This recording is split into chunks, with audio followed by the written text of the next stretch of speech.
ये है CCN digital और आप देख रहे हैं CCN मंडला। शनिवार की रात्रि 9:30 बजे के लगभग national highway Jabalpur road Mandla के आमानाला बाईपास के पास आमने सामने से दो ट्रक भिड़े। एक ट्रक के ड्राइवर की हालत गंभीर बताई गई। दूसरा ट्रक ड्राइवर केबिन में ही फंस के रह गया, जिसे मुश्किल से निकाला गया। एक ट्रक में वन विभाग की लकड़ी व लट्ठे लदे हुए थे तो दूसरे ट्रक में धान लदी हुई थी। दोनों ही ट्रक के चालकों को जिला अस्पताल इलाज के लिए लाया गया है।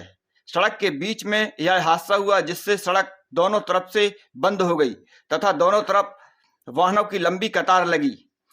पुलिस मौके पर पहुंची और सड़क के यातायात को चालू कर जांच जारी है। न्यूज में डालेंगे ये लोग और सामने चलो चलो और कोई तो नहीं है रे, बस और कोई है क्या?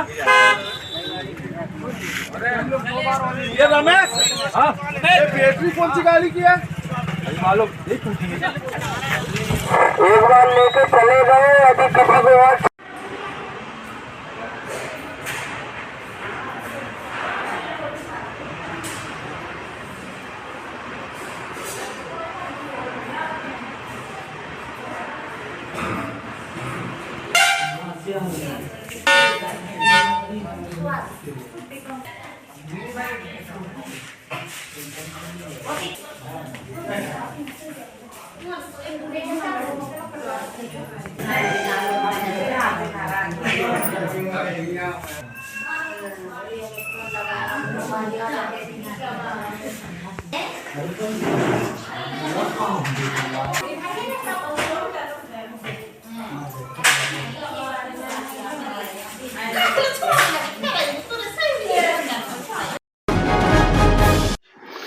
मंडला जिले के बिछिया विकास खंड के अंतर्गत आने वाले ग्राम पंचायत करंजिया के पोषक ग्राम बिरसा में हालौन परियोजना का डैम कार्य चल रहा है। यहाँ पर डैम निर्माण का कार्य चल रहा है, जिससे कि बिरसा के ग्रामीणों में इसका विरोध भी जताया जा रहा है। विरोध का कारण है कि आधे ग्राम को विस्थापित कर दिया गया है और आधे ग्राम को विस्थापित नहीं किया गया है। वहीं ग्रामीणों का कहना है कि ग्राम में जो स्कूल सड़क बनाई जा रही है वह स्कूल सड़क उनके कोई भी काम की नहीं है, क्योंकि ग्रामीणों का कहना था कि उनकी पूरी जमीन को शासन ने ले ली है, परंतु उनके घरों को छोड़ दिया है, जिसके कारण वे कहीं आ जा भी नहीं सकते हैं। ग्रामीणों का कहना है कि अब उनके घरों को भी शासन ले, जिससे कि वे कहीं और विस्थापित हो सकें। शासन के द्वारा उन्हें विस्थापित करने की व्यवस्था बनानी चाहिए। जबकि बिरसा ग्राम डूब में आ रहा है, धीरे धीरे यहाँ पानी भर रहा है, जिसके कारण ग्रामीणों में असंतोष व्याप्त है तथा ग्रामीण डरे हुए भी हैं। ग्रामीणों का कहना है कि अगर यहाँ स्कूल बनता है, सड़क बनती है, तो वह हमारे किसी काम की नहीं है। वे ग्राम के बाहर कहीं आ जा भी नहीं सकते हैं। ग्रामीणों का कहना है कि उनकी कृषि की भूमि ले ली गई है, जिसके कारण वे अब कृषि कार्य भी नहीं कर सकते हैं, जिसके कारण उनके सामने रोजी रोटी का संकट भी खड़ा हो गया है। उन्होंने बताया कि ग्राम में तमाम अधिकारी आ चुके हैं, तमाम जनप्रतिनिधि, सांसद, मंत्री आ चुके हैं, जिन्होंने उन्हें आश्वासन दिया है। लगभग 3-4 सालों से उन्हें केवल आश्वासन ही मिल रहा है, परंतु कोई भी कार्रवाई नहीं की गई है, जिसके चलते ग्रामीणों में असंतोष व्याप्त है। उन्होंने शासन से मांग की है कि उन्हें विस्थापित किया जाए। हम तुम्हारे मजदूर हैं क्या? हमें मजदूर ऐसे लोग कैसे बोल रहे हो? हमारे आदमी पे ऐसा मत बोलना। हम मजदूर नहीं है, आप मार नहीं सकते। और अब मारेगा का? मारेगा तो मार मेरे को, मत अभी मार। अरे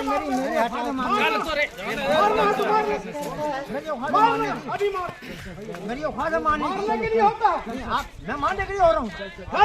बंद करवा दी, क्यों बंद हो गया? नहीं करवाएंगे, काम बंद हो गया।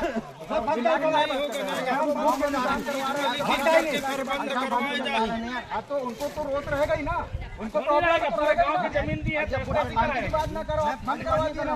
निकलो, कर्मचारी यहाँ नहीं होना। लोग कान खोल के हमारे गांव में के लेबर काम करेगा, अब बाहर के कर भी नहीं सके। यहाँ तो होना ही होगा, हो नहीं देगा। गाँव के हो चाहे बाहर के, कोई काम नहीं होगा। सिर्फ एक बीमारी रहे हैं तो और मर ही होता है। ग्राम बिरसा से जिनेश तिवारी। यहाँ लगभग हमारे गांव से हालौन डैम बनाया जा रहा है, जिसमें हमारे गांव की लगभग 700 एकड़ जमीन अधिग्रहण कर ली गई है। पूरे किसानों की जमीन पूरी अधिग्रहण कर ली गई है, सिर्फ मकान भर बचा दिया गया है। इसके लिए हमने 2015 से प्रयासरत, हम सीएम हाउस गए, वहां भी उन्होंने आश्वासन दिया शिवराज सिंह चौहान ने। उसके बाद फिर सांसद महोदय कुलस्ते जी भी आए, उन्होंने बोले कि आपके गांव को तत्काल विस्थापन किया जाएगा। अभी तत्काल एसडीएम मैडम आई, उन्होंने भी पूरा गांव का सर्वे कराया अभी तत्काल में, और बोले आपके गांव को विस्थापित किया जाएगा। अभी तक कोई कार्रवाई नहीं हुई। अभी तत्काल में कलेक्टर मैडम आई थी कल परसों, तो उन्होंने भी बोले अधिकारियों से, बोले एनबीडी के, कि आप नियम में क्यों जाते हो? पूरा गांव जब पूरा फंस चुका है, बेचारे दूर हो गए हैं वो सबसे, और जब पानी से घिरा है पूरा गांव लगभग चारों तरफ से, तो उस गांव को विस्थापित किया जाए। वही मांग के लिए हम पड़े हैं सर। और यदि हमारी समस्या सुनी नहीं गई तो ऐसा तो नहीं कि कोई अधिकारी आता है तो जी इस बार नहीं, 3 बार हो गए मानते सर। अब ऐसे ही होगा तो हमारा ये मांग है कि जब हमारा गांव पूरी जमीन पूरा अधिग्रहण कर लिया गया, 1 इंच नहीं बचा है, बेचारे माने 1 इंच जमीन नहीं है, तो मकान को रख के क्या करेंगे सर? माने शासन एनबीडी के द्वारा रोड और स्कूल का निर्माण किया जा रहा है, ये हमको नहीं चाहिए। स्कूल और रोड करके क्या करेंगे हम? क्या रोड हमको अनाज ला के देगा?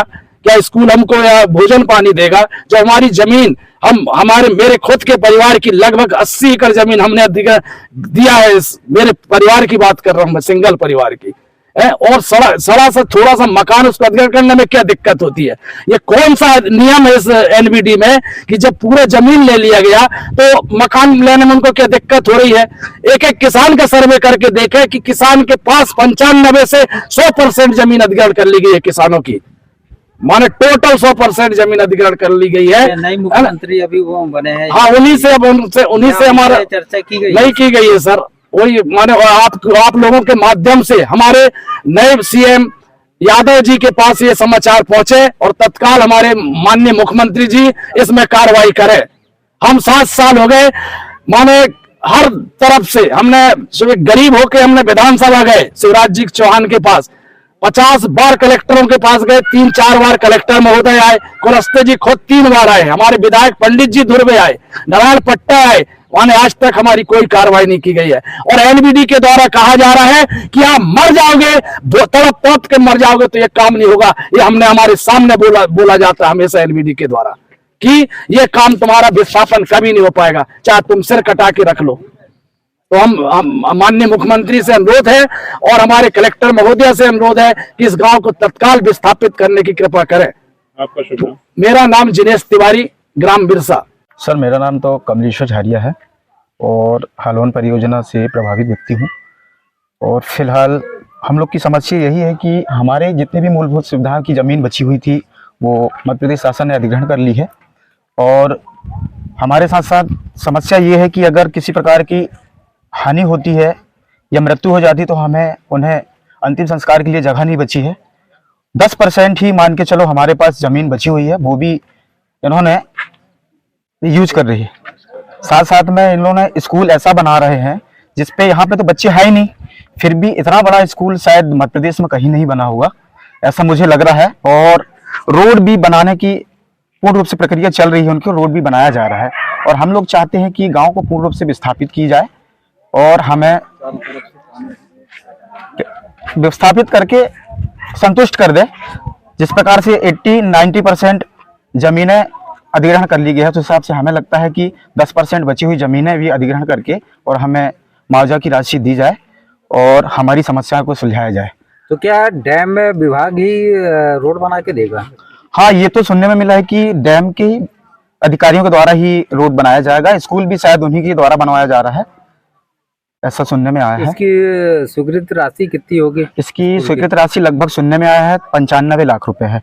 ये शायद मध्य प्रदेश की पहली ऐसी स्कूल होगी। डूब क्षेत्र में है इस गांव पूरा, और जो स्कूल भी बन रहा है, ये स्कूल भी डूब में ही बन रहा है, डूब की जो जमीन है उस पे ही बन रही है। तो मैं चाहता हूं कि जो बची हुई जमीन है वो भी अधिग्रहण कर ले, स्कूल रोड की जरूरत ही नहीं है, हमें विस्थापित कर दी जाए।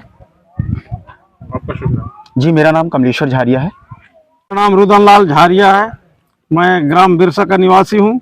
हमारे ग्राम में 2015 से बांध का निर्माण कार्य चालू है और अभी गेट लगा दिए हैं, पानी भर रहा है। करंजिया से बिरसा आवागमन बंद हो रहा है। हमने कल कलेक्टर मैडम को आवेदन दिए। कलेक्टर मैडम ने तत्काल आश्वासन दी कि ग्राम बिरसा का पूर्ण विस्थापन की कार्यवाही करने के लिए मरावी एसडीओ को बांध विभाग के तत्काल आश्वासन दिए कि आप तत्काल ग्राम बिरसा की पूर्ण कार्यवाही विस्थापन की करें। एसडीएम मैडम भी उपस्थित थी वहाँ, तहसीलदार साहब, मुख्य कार्यपालन अधिकारी जनपद पंचायत बिछिया भी, आला अधिकारी वहाँ उपस्थित थे बांध पर। इसी तारतम्य में हमने जो कलेक्टर के आश्वासन दिए तो अन्य निर्माण काम करा करके क्या करेंगे। ये गांव जब पूर्ण विस्थापन हो रहा है तो ना हमको स्कूल चाहिए, ना रोड चाहिए, न कोई किसी प्रकार के निर्माण काम अनावश्यक खर्च करना शासन की राशि का दुरुपयोग है। इस स्थिति में हमारे गांव का पूर्ण विस्थापन करें और शासन के समस्त निर्माण काम को बंद करें। क्या स्कूल का काम अभी भी चालू है? हाँ, स्कूल का काम वर्तमान में तो चालू था, परंतु अभी ग्रामवासी के द्वारा इस काम पर रोक लगा दिए क्योंकि कलेक्टर मैडम कल आश्वासन दी है कि ग्राम बिरसा का पूर्ण विस्थापन करेंगे एवं अन्य निर्माण काम बंद करेंगे। तो क्या स्कूल बनाकर शासन का पैसा का दुरुपयोग नहीं कर रहे हैं? इतना बड़ा स्कूल मध्य प्रदेश में प्राथमिक शाला के लिए इतनी राशि स्वीकृत नहीं होता, परंतु बांध विभाग के द्वारा जबरदस्ती, ये तो स्कूल है कि लाज है, इसके हमारे पास कोई जानकारी नहीं है क्योंकि यहाँ किसी प्रकार के साइन बोर्ड नहीं लगा है। और सुनने में आ रहा है कि एसडीओ के द्वारा आपको ग्रामीणों को धमकाया जा रहा है। हाँ, ये है कि बांध विभाग के जैसे एसडीओ है और अन्य अधिकारी के द्वारा या उनके लेबर के कर्मचारियों के द्वारा ग्रामीणों को धमकाया जाता है कि तुम कुछ करोगे तो तुमको जान से मरवा देंगे। इसके द्वारा बोला जाता है? ये सब ये जो यहाँ काम करते हैं उनके द्वारा बोला जाता है। लेबर वर्ग बोलती है या ये सब ये अधिकारी लोग बोलते हैं तुम कुछ भी कर लो, हमारा जो काम है वही करेंगे, मर भी जाओगे तो ये काम नहीं होने वाला है। मारने की धमकी किसने दी है? वो मरावी जी बोल रहे थे कि देख लेंगे, वो एक ही झरिया है जो जी कौन है? ये एसडीओ है बांध विभाग में। अच्छा, पूरा नाम क्या लिखते हैं वो? उसका नाम तो मालूम नहीं है पर वो पदस्थ है, यहाँ मरावी है, एसडीओ है। आपका शुभ नाम? मेरा नाम रुदन लाल झारिया है। काम बंद होना चाहिए साहब, स्कूल बंद होना चाहिए, रोड बंद होना चाहिए और डूब में लेना चाहिए, और नहीं तो साहब आके हमको जहर घोर कर पूरे बस्ती को पिलाकर यहीं सुला दे। हम यही चाह रहे हैं कि हमको जहर पिला दे, नहीं हमारे बारे बारे बच्चे कहाँ जाएंगे साहब। हम ये नहीं सोच सकते कि हम यहीं के यहीं मर जाएं। आप बोलो बच्चे हम धरी सोते रात में हमें नींद नहीं आवे, हम तो सियानीपन हो गए, हमारे बारे बारे कहाँ जाएंगे, कहाँ स्कूल जाएंगे सर। हम ऐसे नहीं करते, हमारे यहाँ कुछ नहीं होना चाहिए, हमारे डूब में ले बस सोई, बिल्कुल स्कूल कोई चीज नहीं बनना चाहिए, और बने तो फिर कोई भी आके उन्हें भरा भर मार दे तो कोई सुनाई नहीं होना चाहिए, और पूरा स्कूल गिरा देंगे हम, हमारी कोई सुनाई नहीं है। रोड भी नहीं बनना चाहिए, रोड भी बनी उसको भी हम गिराएंगे, और उसको जो हम काम कराएंगे उनको भी मारेंगे हम। सब बच्चे तो गाँव से कौन घर गए और यही मारेंगे हम उनको, दबा दबा के डूब डूब के ही मर जाएंगे। हाँ, कितना वह रात दिन हमको धोखा दे दे के हर चीज कर ले कि हम ऐसे करेंगे, हमें काफी तक भी नहीं मिले, पानी मारे हैं हमें ऐसे, हमारे डूब में ले बस हो गए। हम इतना ही है, हम हाथ जोड़ रहे हैं, पैर पड़ रहे हैं, हमें डूब में ले बस, हम इतना ही चाह रही है, इतना ही। रेखा झारिया बोल रही हूँ ग्राम बिरसा से। हमारे यहाँ बांध बन रहे हैं सर, हमारे घर के आसपास पूरे पानी से घिरे हैं, हमारे मकान गिर रहे हैं और हमारे बच्चे के आने जाने कोई सुविधा नहीं है। अगर हम बीमार हैं तो हमारे लिए कोई आने जाने की सुविधा नहीं है यहाँ पर पानी, क्योंकि पानी आसपास घिरा है और हमारे घर में कीड़े मकोड़े बिच्छू ये सब घुस रहे हैं। हमको रात में नींद नहीं आती सर, और हमारे खाने पीने के लिए कुछ भी नहीं है हमारी, और हमारे बच्चे भूख के कारण तड़पते हैं सर, रात में भी वो सोते नहीं हैं और हम भी नहीं सोते उनके कारण, और हमारे छोटे छोटे बच्चे उनके भविष्य खराब हो रहे हैं सर। और हमारे यहाँ हमको स्कूल बन रहा है, वो स्कूल हमको चाहत नहीं है, हमको नहीं चाहिए स्कूल नहीं चाहिए, ये नल आ रहा है नल भी नहीं चाहिए और रोड भी नहीं चाहिए हमको कोई चीज की सुविधा नहीं है। अगर हमारे बीच किसी की तबीयत खराब हो गई तो यहाँ कोई भी आने जाने का सुविधा नहीं है हमारे लिए ले जाने की, और हमारे बच्चों के भविष्य खराब हो रहे हैं। हमारे गांव को विस्थापन किया जाए। यहाँ कलेक्टर भी आ गए, यहाँ एसडीएम सर भी आ गए, यहाँ पूरे अधिकारी आ चुके, पर आज तक हमारी कोई सुनवाई नहीं है सर। क्या हम डूब के यहीं मर जाएं? आप बताइए, क्या हमारे बच्चे को हम मार डालें भूख से? क्या जहर दे दें? क्या आपकी मांग पूरी नहीं होती तो नहीं हो रहे तो हम क्या करेंगे? हम जाके जल में डूब के मर रहे हैं। हमारे लिए तो कोई सुनवाई नहीं है ना सर, पूरे कुछ सहारा ही नहीं है ना यहाँ पर। पूरे जान देन के आए हैं सर, अब हमारे पास तो कुछ उपाय नहीं है और हमारे कोई सुनाई नहीं है। इतने दिन तक कई बार आ चुके, यहाँ पर बड़े बड़े अधिकारी भी आए हैं, एसडीएम मैडम भी आए हैं, कलेक्टर भी आए हैं, सब कुछ आए हैं यहाँ पर। हम शिवराज सिंह के पास भी गए थे, हम घुघरी उस बार आए थे तो उनसे हम लोग मिले कि भैया हमारी तरफ एक बार आप देखिए, तो हाँ बोल दिए। लेकिन हमारे इतने दिन हो गए, चुनाव भी हो गए, सब कुछ हो गए, लेकिन हमको आज तक कोई सुनाई नहीं है कि बहन हम ले लिए, ईद हमारे तरफ देखें, कोई नहीं देख रहा। गाँव के पूरे तरफ विस्थापन किया जाए या फिर हम दोबारा जान ले ले हमारी, हम पानी में डूब के मर जाएंगे।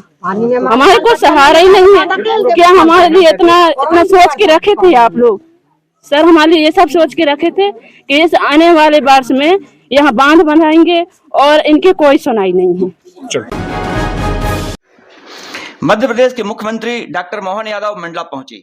मुख्यमंत्री के ग्राम आमानाला के हेलीपैड में पहुंचने पर स्थानीय विधायक व पीएचई मंत्री संपतिया उइके ने कलेक्टर सहित जिले के जनप्रतिनिधियों ने उनका स्वागत किया। इसके बाद मुख्यमंत्री आरडी कॉलेज पहुंचे, जहां उन्होंने रानी दुर्गावती की प्रतिमा का अनावरण किया। आरडी कॉलेज में स्वागत के लिए मौजूद लोक नृत्य दलों के साथ मुख्यमंत्री ने उनके वाद्य यंत्रों का वादन कर नृत्य का लुत्फ उठाया।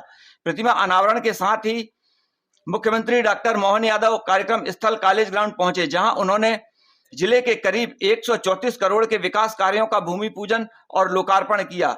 वहीं कन्या पूजन कर दीप प्रज्वलित किया। इसके बाद मुख्यमंत्री ने आरडी कॉलेज में आयोजित कार्यक्रम में सिंगल क्लिक के माध्यम से प्रदेश भर की 1.29 करोड़ बहनों के खातों में लाडली बहना योजना की 9वीं किस्त ट्रांसफर की। इसके साथ ही उन्होंने सामाजिक सुरक्षा पेंशन के हितग्राहियों के खातों में भी राशि ट्रांसफर की। इस दौरान मुख्यमंत्री डॉक्टर मोहन यादव ने मंडला में आयुर्वेदिक कॉलेज खोलने की घोषणा की। मुख्यमंत्री डॉक्टर मोहन यादव ने कहा कि मंडला में अब मेडिकल कॉलेज भी होगा और आयुर्वेदिक कॉलेज भी होगा। इससे आदिवासी अंचल के लोगों को लाभ मिलेगा। इसके साथ ही मुख्यमंत्री ने प्रदेश भर के 11 आयुर्वेदिक कॉलेज खोलने की घोषणा की। साथ ही उन्होंने कैबिनेट मंत्री संपतिया उइके के आग्रह पर एक्सीलेंस कॉलेज खोले जाने की घोषणा की। साथ ही हितग्राहियों के हित लाभ के सर्टिफिकेट बांटे। अंत में पत्रकारों से भी चर्चा की।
माननीय मुख्यमंत्री जी की कि उनके आदर्शों को हमारे बच्चे उनको ग्रहण करें।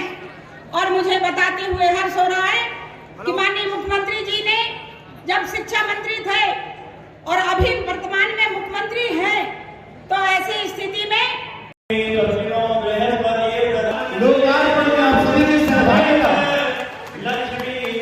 ये लोकार्पण जन जन के बीच में मध्य प्रदेश सरकार ने अपना विश्वसनीय दृष्टिकोण स्थापित किया है। एक बार पुनः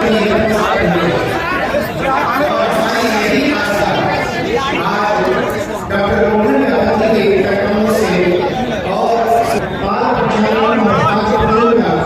ये क्रम हमारी विरासत, हमारी परंपराओं का स्थायित्व है। ऐसा दृष्टिकोण है जब हम मन के उस कोण को स्पर्श कर पाते हैं जहाँ ईश्वर के प्रति हमारी आस्था होती है, नारी शक्ति के प्रति हमारा सम्मान होता है। और मुख्यमंत्री लाडली बहना योजना के अंतर्गत आज उसी नारी यहाँ एक बार मुख्यमंत्री महोदय कन्याओं का पाद रक्षण, पाद पूजन और उनके हाथों में उपहार देकर उनके प्रति अपनी भावनाएं प्रकट। और अब मैं विनम्र निवेदन करूंगा माननीय कैबिनेट मंत्री, आप लोगों को दे दूंगा, टेंशन नहीं है। हाँ फुल बना रहे हो, एक बूंद पानी नहीं। पूजन में माननीय मुख्यमंत्री जी जो सम्मान और अपना समर्पण प्रदर्शित करते हैं, यह लाडली बहनों ने उनका सम्मान किया। स्व सहायता समूह की बहनें माननीय मुख्यमंत्री महोदय का सम्मान कर रही है। गौड़ी पेंटिंग से युक्त वस्त्र माननीय मुख्यमंत्री जी को भेंट किए जा रहे हैं। हमारे स्व सहायता समूह के जो उत्पाद हैं, जिसमें विभिन्न प्रकार के, चाहे हमारे शहद हो या कोदो कुटकी से बने अनाज हो, इसका हैम्पर माननीय मुख्यमंत्री जी को हमारी बहनें भेंट कर रही हैं। वहीं गौड़ी पेंटिंग भी स्व सहायता समूह की बहनें। महिला मोर्चा की बहनों को मैं आमंत्रित कर रहा हूँ माननीय मुख्यमंत्री महोदय के सम्मान के लिए।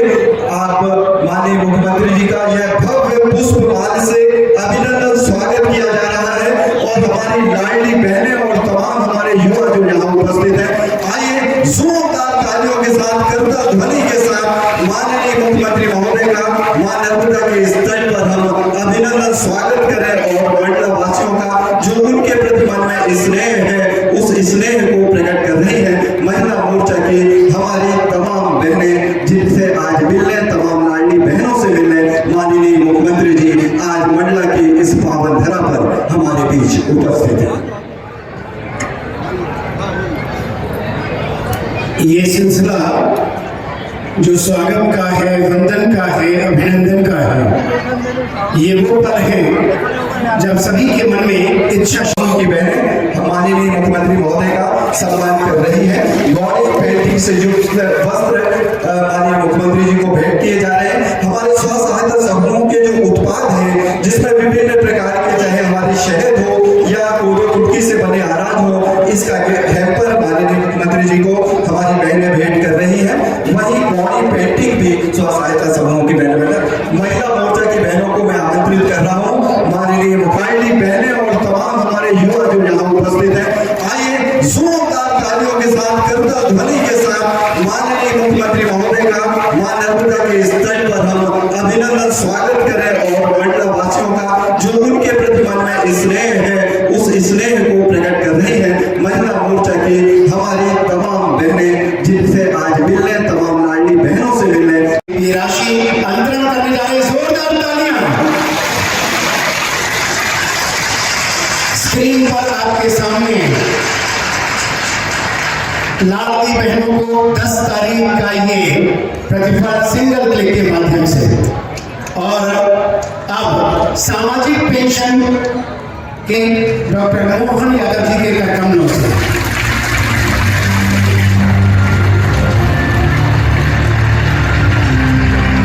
ये हम सभी के लिए गौरव के पल है। एक बार जोरदार तालियां बजा दीजिए माननीय मुख्यमंत्री महोदय के प्रति। खाद्य आपूर्ति विभाग से राशन पात्रता पर्ची श्रीमती रजनी रंगड़िया, पति श्री राकेश जी।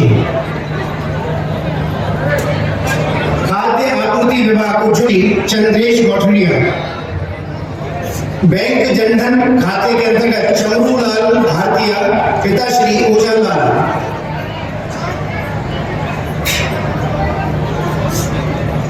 राजस्व विभाग जाति प्रमाण पत्र श्रीमती सुरेखा, पिता भुस्का।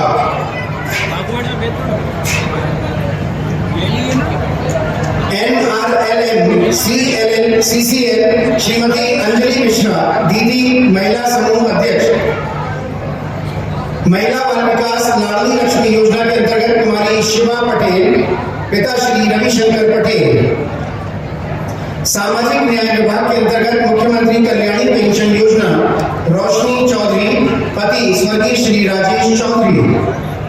और सामाजिक न्याय विभाग के अंतर्गत इंदिरा गांधी राष्ट्रीय वृद्धावस्था पेंशन विमला रजक, पति श्री कमला रजक।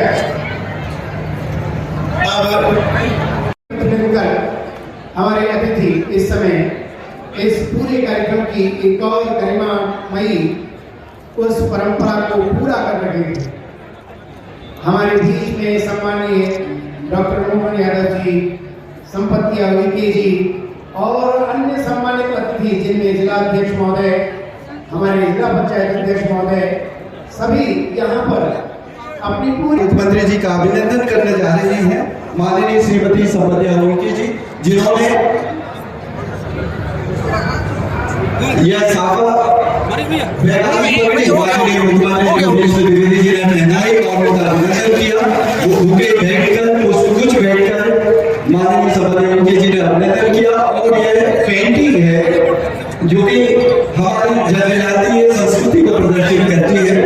माननीय मुख्यमंत्री महोदय का अभिनंदन इस रेशम से बने साफे से किया जा रहा है। एवं माननीय श्रीमती संपत्ति उइके जी, मंत्री PHE मध्य प्रदेश शासन, यह पेंटिंग जिसे GI टैग मिला हुआ है, बैंकर माननीय मुख्यमंत्री महोदय का अभिनंदन स्वागत कर रहे हैं। साथ ही अध्यक्ष जिला पंचायत से आग्रह माननीय मुख्यमंत्री महोदय का अभिनंदन स्वागत कर रहे हैं।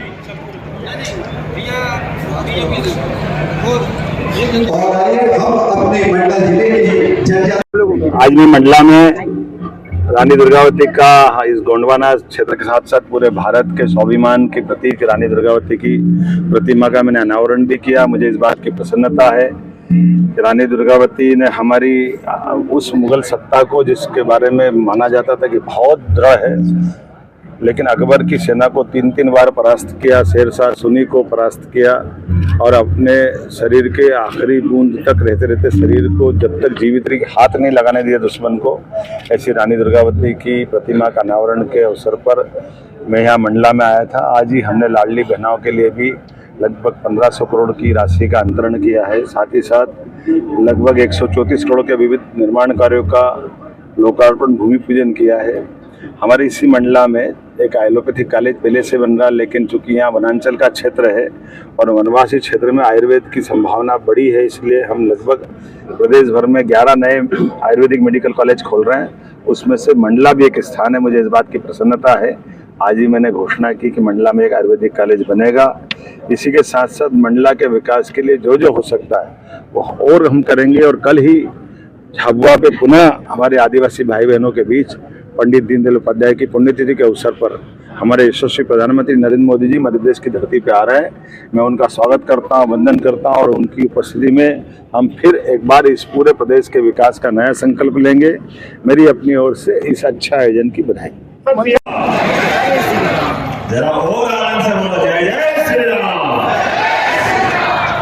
हम सबका सौभाग्य है, परमात्मा की कृपा है, आज मंडला की धरती पर खासकर जो हम सबको गौरवान्वित करने वाले नाम हैं, जिनके स्मरण मात्र से हमारा शरीर रोमांचित हो जाता है। सबसे पहले मंच पर विराजमान आज के इस कार्यक्रम में अभी फग्गन सिंह जी से मेरी बात हुई, वो दिल्ली है, क्योंकि लोकसभा चल रही है, उनका हमारा जरूरी काम था। जोरदार अभिनंदन करें फग्गन सिंह जी कुलस्ते जी का।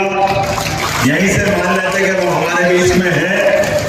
और अभी जिनने संबोधित किया हम सबकी बहुत आदरणीय और PHE मंत्री मेरे विभाग आपकी मंत्रिमंडल की बहुत कर्मठ आपकी नेता संपत्तियां उनके ही अभिनंदन करें अपने नेता और मंत्री का। दुर्गावती को स्मरण करते हुए रानी अवंतीबाई और दुर्गावती के नाम पर जबलपुर में हमने पहली कैबिनेट करी थी, जो ये क्षेत्र का बलिदान है साहब। पूरा देश इसको नमन करता, पूरा देश विशेष आदर से देखता। ऐसे हमारे यहाँ तो वैसे बहन बेटियों का सम्मान कैसे है। या देवी सर्वभूतेषु शक्ति रूपेण संस्थिता नमस्तस्यै नमस्तस्यै नमस्तस्यै नमो नमः। हमारे यहाँ माता बहनों का देवी स्वरूप दुर्गा का जो मान होता, सम्मान होता, इसलिए हमारे यहाँ नाम भी रखा जाता है, लिया जाता है भगवान का नाम भी। तो लक्ष्मी नारायण, सीताराम, पहले हमारी माता बहनों का नाम लिया जाता है, बाद में भगवान का नाम आता है। और ये हमारे सबके लिए सौभाग्य की बात है कि तमाम कष्टों के बाद हमको जन्म देने वाली माता हमको अपने जीवन में वो लालन पालन करके इस संसार रूपी नए सागर में जाने के लिए न केवल वो तैयार करती है, बल्कि अपने आचरण की छाया में इतने आशीर्वाद देती है कि दुनिया की बड़ी से बड़ी संघर्ष की कठिनाइयों पे भी हम सहायता से पार कर सके। जीवन भर माताओं का आशीर्वाद हमको मिलता। ये आशीर्वाद हमारे अपने देश में, हमारी संस्कृति में एक विशेष रूप से देखा जाता है। इसलिए हमने हमारे अपने देश को दुनिया के 200 से ज्यादा देश, अमेरिका, इंग्लैंड, ऑस्ट्रेलिया, पता नहीं कितने प्रकार के देश है, लेकिन कोई देश अपने देश को माता रूप में नहीं मानता। एकमात्र देश है भारत, जो भारत माता करके अपनी संस्कृति को नमन करता है।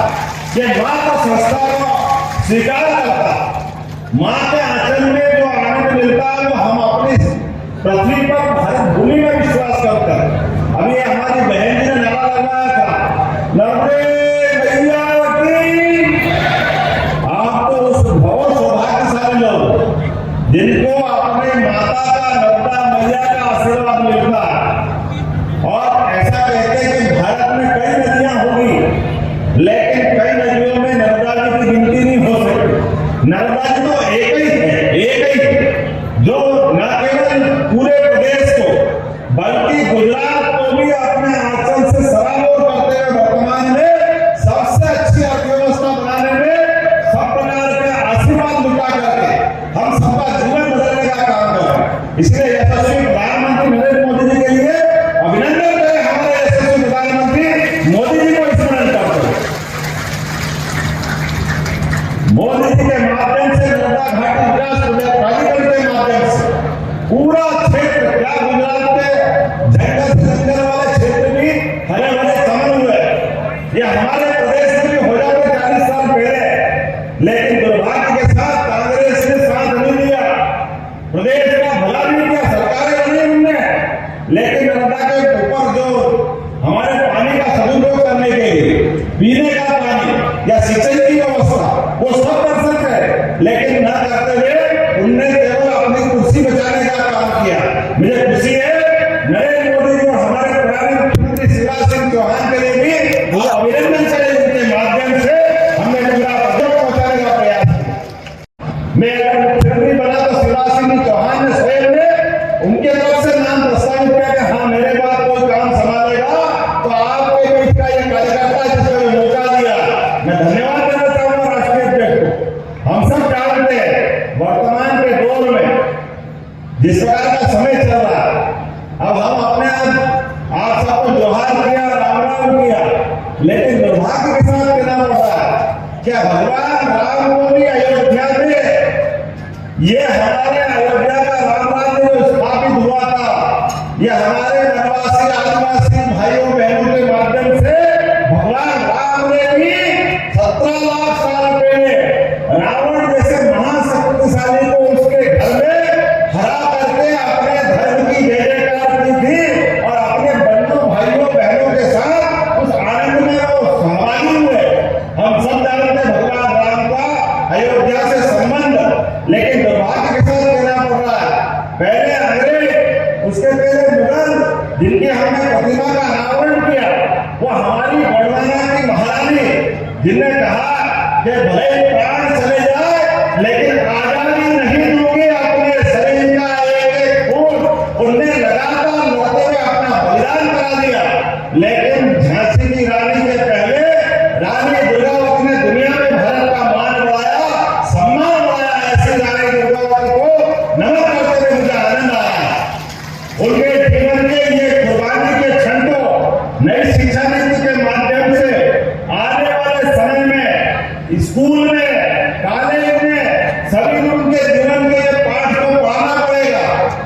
अकबर बड़ा महान बताते थे अकबर को, लेकिन एक बार नहीं 3-3 बार धूल जगाने का काम अगर किसने किया है तो महारानी दुर्गावती ने किया है। ये यहाँ का खून है, यहाँ की बेटी है, उसका पुरुषार्थ है, पराक्रम है।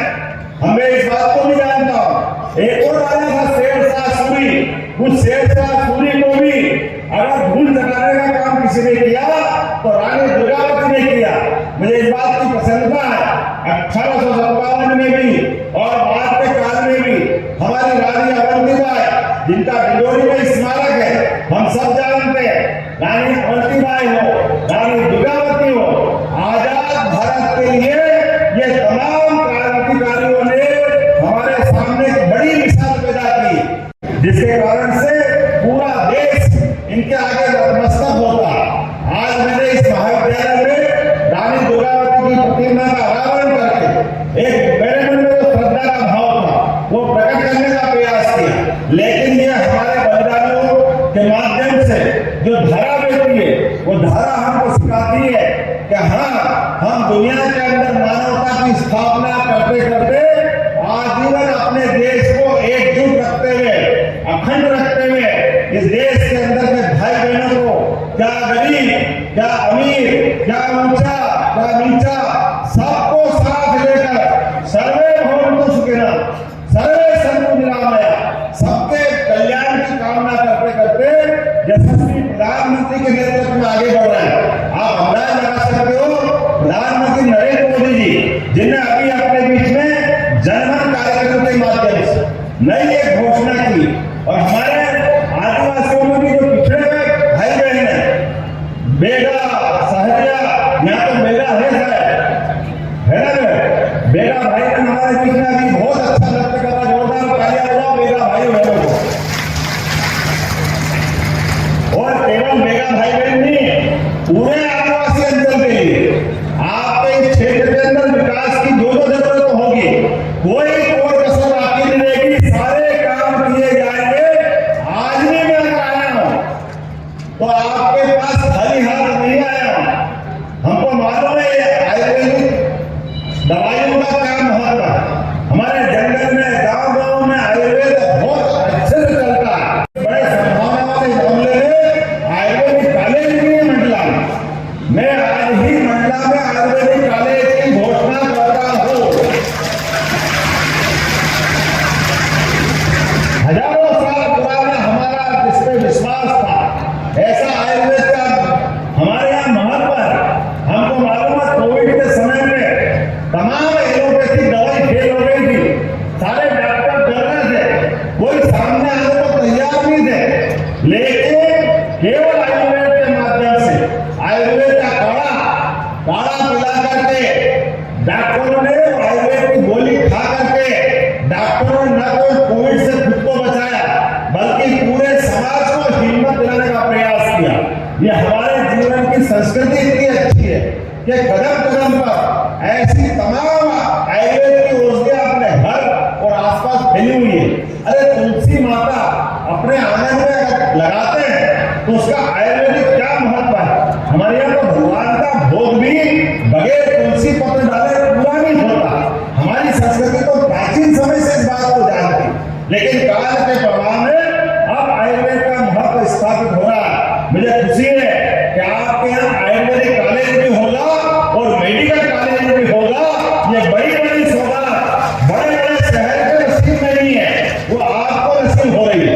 इतना ही नहीं, आने वाले समय में यहाँ पर बहुत सारे काम मुझे बताए, जिसके आधार पर मैंने कहा कि यहाँ पिछले वर्ष इसी महाविद्यालय में आया था मैं मंडला में, और इन्होंने कहा था कि रानी दुर्गावती की प्रतिमा का अनावरण करना है।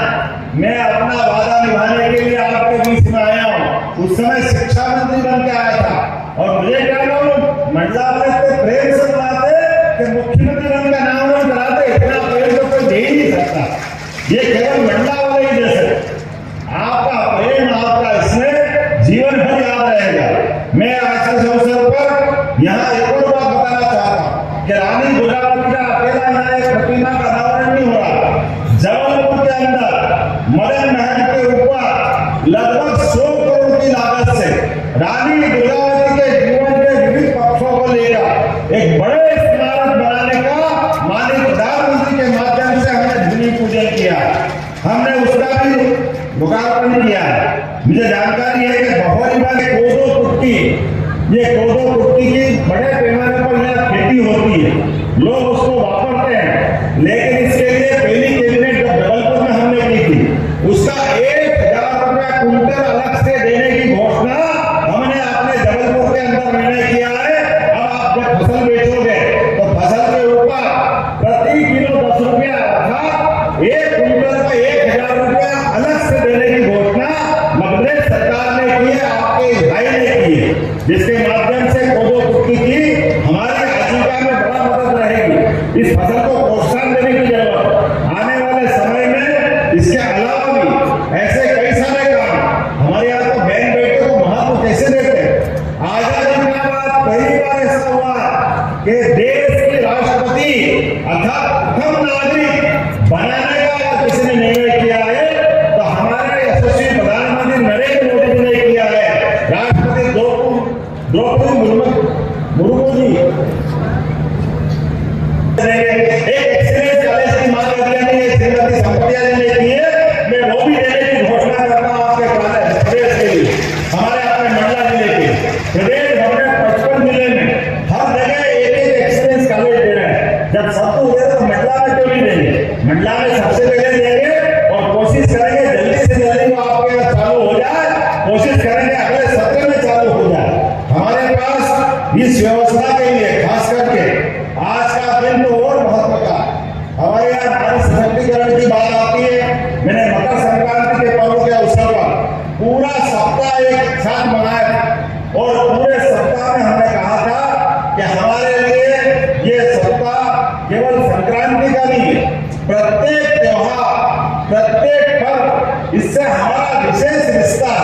और मकर संक्रांति तो तिल करके दिन बढ़ता है, उत्तरायण की तरफ सूर्यनारायण देवता जाते हैं और उत्तरायण की तरफ जाते हुए सूर्यनारायण देवता हमको जीवन में प्रकाश फैलाते हुए आशीर्वाद देने की तरफ बढ़ते हैं। यही कारण है कि 5000 साल पहले महाभारत के युद्ध में भीष्म पितामह ने शरीर के प्राण छोड़ने का भी संकल्प किया। उन्होंने कहा कि मैं उत्तरायण में शरीर छोड़ूंगा, उत्तरायण में प्राण त्यागूंगा। उत्तरायण का ये महत्व है। हमने इसके अवसर पर अपने सभी प्राचीन खेल, यहाँ भी गिल्ली डंडे खेलते होंगे, खेलते भी डंडे सुहाग के समान बांटती है। संक्रांति के अवसर पर हमने पूरा सप्ताह मनाया था और संघ का भी 6 उत्सव में से एक बड़ा महत्व का उत्सव है और उससे तिल का प्रसाद मिलता है। हमको मालूम है शीत के समय गुड़ और तिल का क्या महत्व होता है, वो किसी से छिपा नहीं है। भैया ये कोई राजनीति भी नहीं है, लेकिन ये सारे उत्सव क्यों नहीं मनाना चाहिए सरकारी लेवल पर, हमने मनाने का शुरुआत की। और मुझे इस बात की प्रसन्नता है, आज तो 10 तारीख है, लाडली बहनों का दिन है। आज लाडली बहना फिर एक बार 9वीं बार आज फिर यहाँ पर 1 करोड़ 29 लाख से अधिक बहनों के खाते में 1576 करोड़ की राशि उनके खाते में डाल रहे हैं। आज फिर लाडली बहनों के पास खाते में पैसा आएगा। ये पैसा आपके उस परिवार के लिए, बाल बच्चों के लिए, सबकी बेहतरी के लिए, सबके जीवन में आनंद लेने के लिए। लेकिन लगता है कि आनंद नहीं आया, जरा जोरदार बताओ तो सही कि पैसा आए तो बहनें कितना खुशी मनाती है। अरे तो रुपया का भारिया लग जाता, 25 पैसे उसके उधर चले जाते, लेकिन बहन के हाथ में आया हुआ 1 रुपया ये 1.25 रुपये में चलता है। ये मैं गारंटी दे सकता हूँ। बहन उसके बारे में जो पैसे का सदुपयोग करती है वो कोई दुनिया की मिसाल नहीं है ऐसी, या हमारे यहाँ की माता बहनें ध्यान रखती है। 1,576 करोड़ के लिए।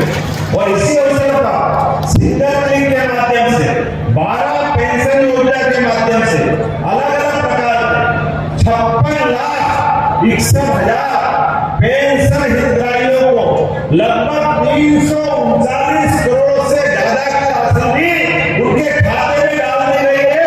सारे के सारे क्या भाई क्या बहन 60 साल से ज्यादा उम्र के अलग अलग पेंशन के बाद क्या दिव्यांग सभी को ये 12 प्रकार के अलग अलग पेंशन जो दे रहा है उसके लगभग 339 करोड़ की राशि भी आपके खाते में डाल रहा है। मुझे खुशी इस बात की है, हमने अपने प्रदेश में 45,79,000 बहनों के खाते में गैस सिलेंडर अब घर गैस आ गया उज्ज्वला के माध्यम से, और उज्ज्वला के माध्यम से आया तो पहले तो हमने अनुदान दिया था, बाद में कह रहे थे कि अगली बार देंगे नहीं। दोनों विधायक भाई आप भी सुनना, हमने वादा निभाया है। आज भी प्रदेश भर की 45,89,000 बहनों के खाते में 450 रुपए प्रति गैस सिलेंडर रिफिलिंग के लिए 118 करोड़ की सब्सिडी उनके खाते में डाल करके जो हमने वादा किया था वो वादा निभाना है। एक बार अभिनंदन करें सरकार के माध्यम से, जो हम कहते हैं वो करके दिखाते हैं। हमारी कोई दो बात नहीं, आज तक हम जानते हैं 3 चरण के माध्यम से लगभग 85 लाख से ज्यादा गैस कनेक्शन हमारे गरीब भाई बहनों के अंदर घर में पहुंच चुके हैं। मुझे खुशी इस बात की है, आज ही मंडला में 134 करोड़ की लागत पे लगभग 27 विकास का लोकार्पण और भूमि पूजन करने का काम भी इसी मंच से हुआ है। जोरदार अभिनंदन करें। लगभग 134 करोड़ के काम अलग अलग प्रकार, और इनमें भी काम का प्रकार भी तो देखो कौन कौन सा काम है। मैं लिस्ट देख रहा था, मुझे ध्यान में आया कि हमारे आदिवासी बालक बालिकाएं उनके छात्रावास वो भी बनाए जाएंगे। यहाँ पे नवीन ITI जिनके माध्यम से भविष्य में रोजगार मिलेगा। अभिनंदन तो हुआ, ITI का कोई मामूली बात नहीं होती है। बच्चा स्कूल में जाते जाते अपने आप की जिंदगी की लाइफ तय करेगा, वो अपने हाथ में हुनर लाएगा, हुनर सीखेगा, जिसके भरोसे से भविष्य में परिवार में एक नया आय का रास्ता खुलेगा। हमारी खेती बाड़ी, हमारे दूध उत्पादन वो तो हम करेंगे, लेकिन अलग से आय भी चाहिए, तो ITI के माध्यम से वो भी होगा। 11 करोड़ की लागत से तो सामुदायिक स्वास्थ्य केंद्र, आपके अलग अलग प्रकार के बहुत सारे काम जिनके आधार पर यहाँ पर एक सौगात मिल रही है। मैं अपनी ओर से कुछ नामों की उल्लेखनीय घोषणा करना चाहूंगा, जिनके माध्यम से आज हमने यहाँ पे भूमि पूजन लोकार्पण करने का प्रयास किया। मैं कभी कल्पना कर सकता था कि अपने आदिवासी बेल्ट में इतने सारे काम होंगे। पाठा सिहोरा पुंडरी टोला होते हुए रामदेवरी जिला सिवनी में एक 10 किलोमीटर से ज्यादा की नई सड़क का शुभारंभ कर रहे हैं। अभिनंदन करें नई बनने वाली सड़क का। नैनपुर मंडला पिछली जहर मऊ से इंद्री, ये लगभग 7 किलोमीटर की हमारी 1,545 लाख की सड़क, ये अपने आप में बड़ी सौगात। मैं उम्मीद कर रहा हूँ एक नहीं दो नहीं लगभग सभी प्रकार के काम, जिस कामों के माध्यम से मंडला का विकास हो सकता है। लेकिन आज मैं जल्दी अपनी बात खत्म कर रहा हूँ, सबका उल्लेख इसलिए नहीं कर रहा हूँ कि कल हमारे मध्य प्रदेश की धरती पर अपना, जैसे इस आदिवासी अंचल में बात कर रहा हूँ, कल धार झाबुआ का यशस्वी प्रधानमंत्री आकर के पंडित दीनदयाल उपाध्याय की पुण्यतिथि के अवसर पर फिर एक बार आदिवासियों को नमन करने आ रहा है। जोरदार अभिनंदन करें माननीय नरेंद्र मोदी जी का, जिनके माध्यम से हम कल एक बार फिर अलग लगाएंगे। इस विकास के संकल्प को पूरा करने का यशस्वी प्रधानमंत्री के माध्यम से आशीर्वाद लेंगे और कोशिश करेंगे विकास का कारवां लगातार ये बढ़ता रहे। बोलिए मेरे साथ, भारत माता की, भारत माता की। और हमने अयोध्या में भगवान राम का मंदिर का वादा भी निभाया है। आप सब भी याद रखना, भूलना मत, अपने स्थान पे खड़ा हो जाओ। और भगवान राम ने आदिवासियों के साथ, वनवासियों के साथ जो समय गुजारा है, हमको मालूम है ये कष्ट किसने दिया था। ये मंदिर 47 में बन जाता, लेकिन आजादी के बाद पहली बार बनकर के भगवान अपने गर्भगृह में गए हैं। तो यशस्वी प्रधानमंत्री के साथ पूरे लोकतंत्र के लिए जय जय श्री राम, जय जय श्री राम, भारत माता की। मैं आज ही मंडला में आयुर्वेदिक कॉलेज की घोषणा कर रहा हूँ।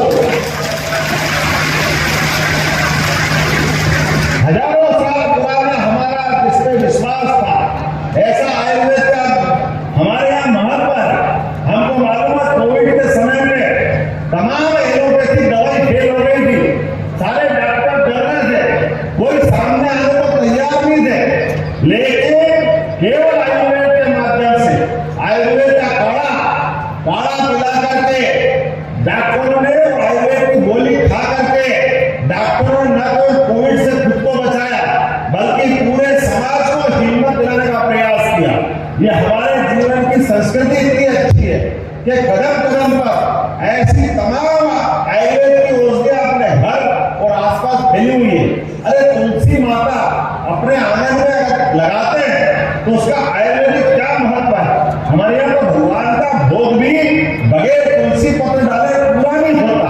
हमारी संस्कृति तो प्राचीन समय से इस बात को जानती, लेकिन काल के प्रभाव में अब आयुर्वेद का महत्व स्थापित हो रहा है। मुझे खुशी है कि आपके यहाँ आयुर्वेदिक कॉलेज भी होगा और मेडिकल कॉलेज भी होगा। ये बड़ी सौगात बड़े बड़े शहर के नसीब नहीं है, वो आपको नसीब हो रही है। इतना ही नहीं, आने वाले समय में यहाँ पर बहुत सारे काम मुझे बताए, जिसके आधार पर मैंने कहा कि यहाँ पिछले बार इसी महाविद्यालय में आया था मैं मंडला में, और इन्होंने कहा था कि रानी दुर्गावती की प्रतिमा का अनावरण करना है। मैं अपना वादा निभाने के लिए आपके बीच में आया हूँ। उस समय शिक्षा मंत्री बन के आया था, और मुझे क्या कहूँ, मंडला में इतने प्रेम से बुलाते कि मुख्यमंत्री बन का अनावरण कराते। इतना प्रेम तो कोई दे ही नहीं सकता, ये केवल मंडला वाले ही दे सकते। आपका प्रेम, आपका इसमें जीवन भर याद रहेगा।